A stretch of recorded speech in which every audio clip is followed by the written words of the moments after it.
ವಿಧಾನಸಭೆಯಲ್ಲಿ ಇವತ್ತು ರಾಮ್ಜಿ ಕಾಯ್ದೆಯ ವಿರುದ್ಧದ ಜಾಹೀರಾತು ಗದ್ದಲ ಏರ್ಪಟ್ಟು ಆಡಳಿತ ಹಾಗೂ ವಿಪಕ್ಷ ಸದಸ್ಯರ ನಡುವೆ ಆರೋಪ ಪ್ರತ್ಯಾರೋಪಗಳು ಕೇಳಿಬಂದವು. ಕಾಂಗ್ರೆಸ್ ನೀಡಿರೋ ಜಾಹೀರಾತಿನಲ್ಲಿ ಮಹಾತ್ಮ ಗಾಂಧೀಜಿ ಭಾವಚಿತ್ರ ಬಳಸಿದ್ದಕ್ಕೆ ಬಿಜೆಪಿ ಆಕ್ರೋಶ ಹೊರಹಾಕಿದೆ. ಸರ್ಕಾರ ಬೇಕಾಬಿಟ್ಟಿಯಾಗಿ ಜನರ ತೆರಿಗೆ ಹಣ ಪೋಲು ಮಾಡ್ತಿದೆ ಅಂತ ವಿಪಕ್ಷಗಳು ಆಕ್ರೋಶ ಹೊರಹಾಕಿದ್ರು. ಈ ಬಗ್ಗೆ ರಿಪೋರ್ಟ್ ಇಲ್ಲಿದೆ. ರಾಮ್ಜಿ ಕಾಯ್ದೆ ವಿರೋಧಿಸಿ ಕಾಂಗ್ರೆಸ್ ಜಾಹೀರಾತು.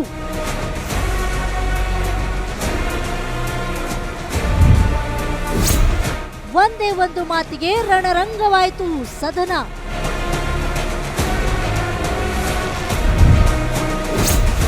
ಸದನದಲ್ಲಿ ಗಾಂಧಿ ವರ್ಸಸ್ ಸಂಗಪ್ಪ ಜಾಹೀರಾತು ಸದ್ದು. ರಾಜ್ಯ ಸರ್ಕಾರ ವಿಶೇಷ ಅಧಿವೇಶನದ ಮೂಲಕ ರಾಮ್ಜಿ ಕಾಯ್ದೆ ಯೋಜನೆ ವಿರೋಧಕ್ಕೆ ಮುಂದಾಗಿದೆ. ಈ ವೇಳೆ ಕಾಂಗ್ರೆಸ್ ಸರ್ಕಾರ ಯೋಜನೆ ಟೀಕಿಸುವ ನಿಟ್ಟಿನಲ್ಲಿ ಜಾಹೀರಾತು ನೀಡಿದೆ. ಇಂದು ದಿನಪತ್ರಿಕೆಗಳಲ್ಲಿ ಮನರೇಗಾ ಬಗ್ಗೆ ಸರ್ಕಾರ ಜಾಹೀರಾತು ನೀಡಿರೋದು ಸದನದಲ್ಲಿ ಕೋಲಾಹಲಕ್ಕೆ ಕಾರಣವಾಯಿತು.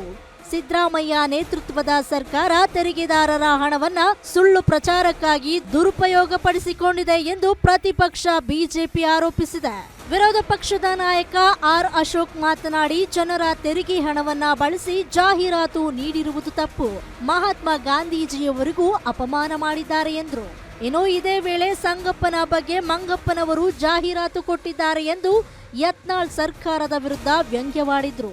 ಎದುರುಗಡೆ ರಾಹುಲ್ ಗಾಂಧಿದ್ ಹಾಕಿದಾರೋ ಯಾರ್ದೋ ಗೊತ್ತಿಲ್ಲ, ನನ್ಗೆ ಸರಿಯಾಗಿ ಕಾಣಿಸ್ತಾ ಇಲ್ಲ. ಇಲ್ಲ ಪ್ರಿಯಾಂಕಾದ್ ಹಾಕಿದಾರೋ ಎಲ್ಲ ಗೊತ್ತಿಲ್ಲ, ಯಾರ್ದು ಗೊತ್ತಿಲ್ಲ, ಹೆಸರು ಇಲ್ಲ, ಅಲ್ಲಿ ಯಾರ್ದು ಹೆಸರು ಇಲ್ಲ.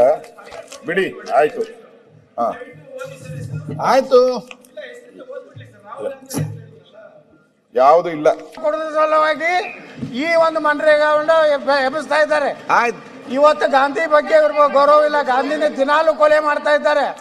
ಆದ್ರೆ ಈ ದೇಶದಲ್ಲಿ ಸುನೀಲ್ ಕುಮಾರ್ ಅವರು ಏನು ಜಾಹೀರಾತನ್ನ ಸಮರ್ಥಿಸಿಕೊಂಡ ಸಚಿವ ಪ್ರಿಯಾಂಕ್ ಖರ್ಗೆ, ಗುಜರಾತ್ ಸರ್ಕಾರ ಪ್ರಧಾನಿ ನರೇಂದ್ರ ಮೋದಿ ಅವರ ಹುಟ್ಟುಹಬ್ಬವನ್ನ ಜಾಹೀರಾತು ನೀಡಿ 8 ಕೋಟಿ ಖರ್ಚು ಮಾಡಿದೆ. ಇದು ಜನರ ತೆರಿಗೆ ಹಣದಿಂದ ನೀಡಲಾಗಿದೆ. ಯಡಿಯೂರಪ್ಪನವರು ವ್ಯಾಕ್ಸಿನೇಷನ್ ಹಾಕುವ ಸಂದರ್ಭದಲ್ಲಿ ವ್ಯಾಕ್ಸಿನ್ ಕೊಟ್ಟಿದ್ದಕ್ಕೆ ಥ್ಯಾಂಕ್ ಯು ಮೋದಿಜಿ ಎಂದು ಬಿಜೆಪಿ ಸರ್ಕಾರ ಜಾಹೀರಾತು ಕೊಟ್ಟಿತ್ತು. ಆಗ ರಾಜ್ಯದ ಜನರ ತೆರಿಗೆ ಹಣ ನೆನಪಾಗಲಿಲ್ವೇ ಎಂದು ಖರ್ಗೆ ತಿರುಗೇಟನ್ನ ನೀಡಿದ್ರು. ಅವರು ಕೂಡ ಇಲ್ಲಿ ಬೆಂಗಳೂರಿಗೆ ಬಂದಾಗ ಮುಖ್ಯಮಂತ್ರಿಗಳ ಜೊತೆ ಚರ್ಚೆ ಮಾಡಿದಾಗ ಎಲ್ಲೂ ಕೂಡ ಇಂತ ಒಂದು ಕ್ರಾಂತಿಕಾರಿಯಾದಂತ ಬಿಲ್ ಬರ್ತಾ ಇದೆ, ಇದ್ರ 40% ನೀವು ಕೊಡಬೇಕಾಗಿದೆ ಅಂತ ಎಲ್ಲೂ ಉಲ್ಲೇಖ ಇಲ್ಲ. Second violation. Third violation, article 21 directive principles. ಈ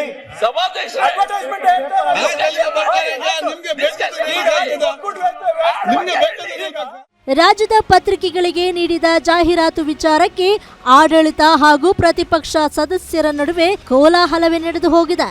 ಕೇಂದ್ರ ಸರ್ಕಾರವನ್ನ ಟೀಕೆ ಮಾಡೋ ನಿಟ್ಟಿನಲ್ಲಿ ಗ್ರಾಮೀಣಾಭಿವೃದ್ಧಿ ಇಲಾಖೆ ಪತ್ರಿಕೆಗಳಿಗೆ ಜಾಹೀರಾತು ನೀಡಿದೆ. ಇದಕ್ಕೆ ವಿಪಕ್ಷಗಳು ಆಕ್ರೋಶ ವ್ಯಕ್ತಪಡಿಸಿವೆ. ಒಟ್ನಲ್ಲಿ ಕೇಂದ್ರ ಸರ್ಕಾರದ ಪರವಾಗಿರೋ ಬಿಜೆಪಿ ಮತ್ತು ರಾಜ್ಯ ಸರ್ಕಾರದ ನಡುವೆ ಸಂಘರ್ಷಕ್ಕೆ ಜಾಹೀರಾತು ಫೈಟ್ ಸದನ ಸಾಕ್ಷಿಯಾಗಿದ್ದಂತೂ ನಿಜ. Durgesh Naik, political bureau, guarantee news, Bengaluru.